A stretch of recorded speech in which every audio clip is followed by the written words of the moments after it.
Anoo dharkaaga dhaqaya haddaan jeebkaaga lacag ka helo ka waran biilku soo kuma filan waad iska dhigaysaa.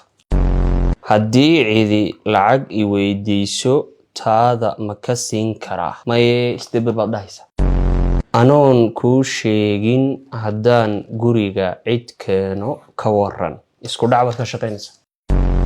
Maalmaha aad fasaxa tahay xageed dalxiis ii geynaysaa meelna inaga wax isku ogaanayna.